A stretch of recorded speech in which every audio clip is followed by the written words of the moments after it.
$75 लाख पशुपालकांच्या हक्कांवर कुणाचा डल्ला?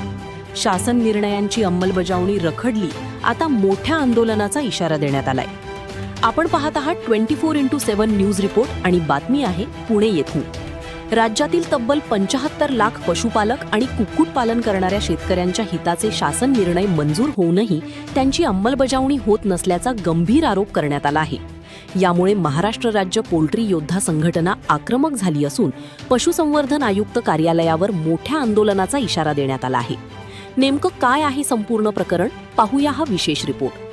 संघटनेचे उपाध्यक्ष नंदकुमार चौधरी आणि कार्याध्यक्ष शरद बाळासाहेब गोडांबे यांनी आज महाराष्ट्र राज्य पशुसंवर्धन आयुक्त किरण पाटील यांची भेट घेत निवेदन सादर केले. शासनाने 22 जुलै 2024 आणि 31 जुलै 2025 रोजी जारी केलेल्या महत्त्वपूर्ण शासन निर्णयांची तात्काळ अंमलबजावणी करण्याची मागणी करण्यात आली आहे.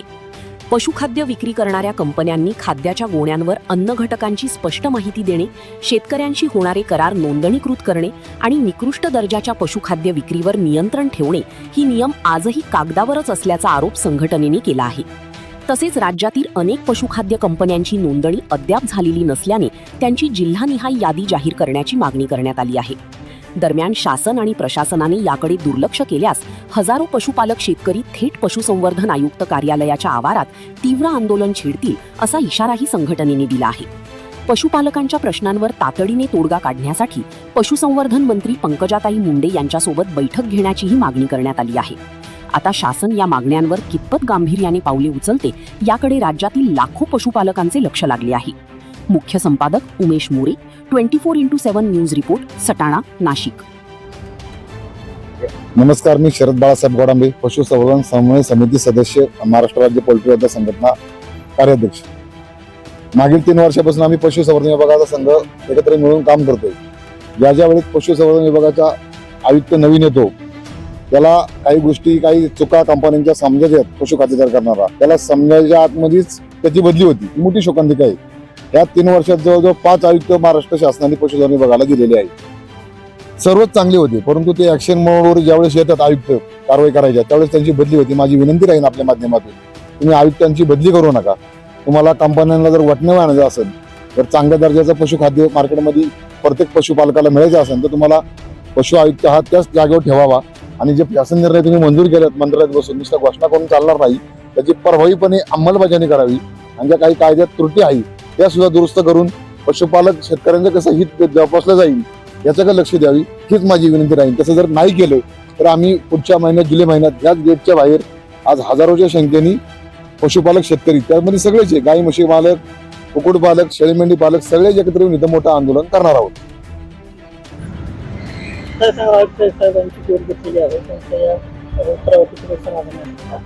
आयुक्त साहेबांचे आज किरण पाटील साहेब पशुसंवर्धनच्या राज्याचे आयुक्त आहेत, त्यांना आम्ही भेटलो.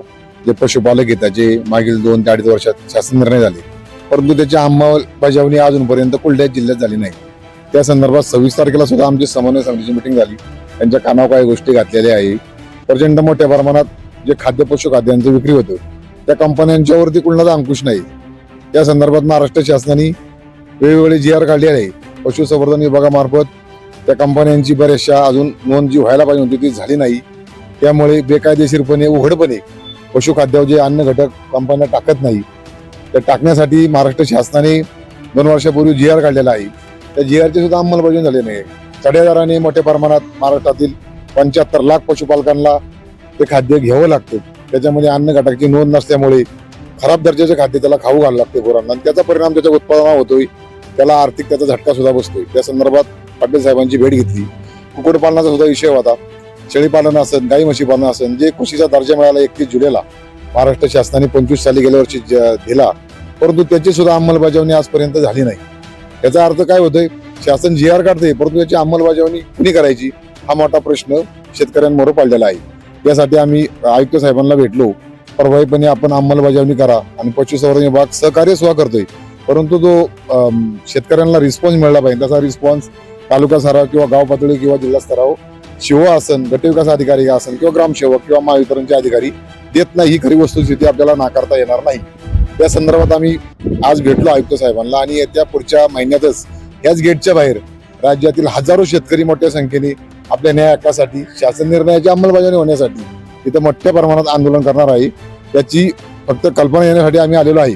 आम्ही आता वाट बघणार नाही की तुम्ही कधी करणार, 6 महिने करणार, परंतु ह्या ठिकाणी जे आंदोलन होईल, न भूतो न भविष्य होईल आणि इतिहासामध्ये त्याची नोंद होईल. आणि पशुसंवर्धन विभाग असेल किंवा महाराष्ट्र शासन चाल ढकल करून चालणारच नाही. शासन निर्णयाची तुम्हाला प्रभावीपणे अंमलबजावणी करण्याच लागणार नाही. आणि ज्या कंपन्या फसवणूक करतात, एकतर्फी करारनामे करून मोठ्या प्रमाणात शेतकऱ्यांची लूट करतात, त्यांच्यावरती सुद्धा तो कायदा तुम्ही बनवलाय 22 जुलैला.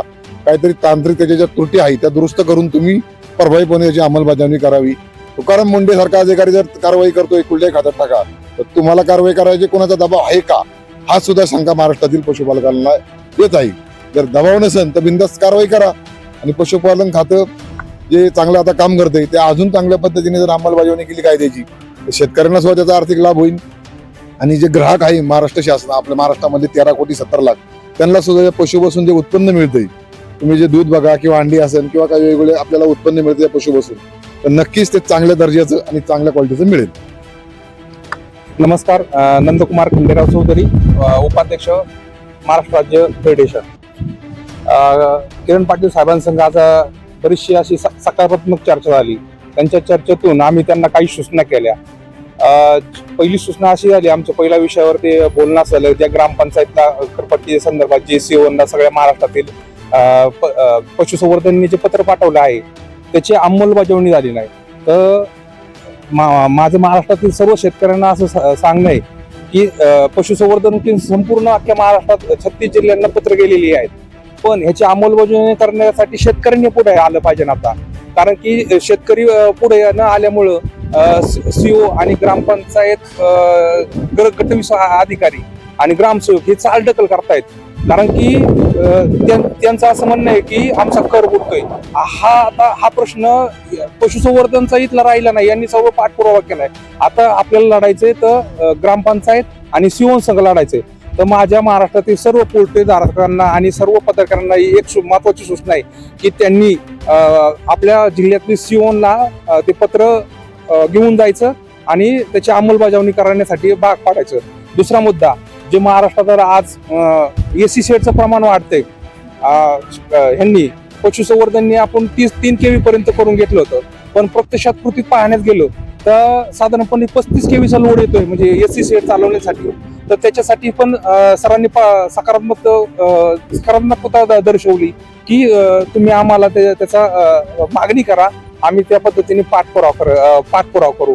म्हणजे अशा बऱ्याचशा गोष्टी. आणि हे असेल आपलं पशुखाद्य असेल, नावाजलेल्या कंपन्यांनी महाराष्ट्रात आज हे केलेलं आहे, घटक टाकलेली आहेत, पण जे छोट्या मोठ्या कंपन्या आहेत त्याच त्यांनी घटक टाकले नाहीयेत. आणि आज महाराष्ट्रात आता ह्या 2 महिन्यामध्ये एवढी परिस्थिती आली की बरेचसे मॉर्टिलिटीचं प्रमाण 10% गेलेलं आहे. तर शेतकऱ्यांना एकच मागणी आहे की त्यांनी प्रत्येकाने आपल्या जे कंपनी आहेत त्याचे कंपनीचं नाव आणि त्या बॅगचे फोटो आपल्या संघटनेच्या तालुका आणि जिल्हा अध्यक्ष असतील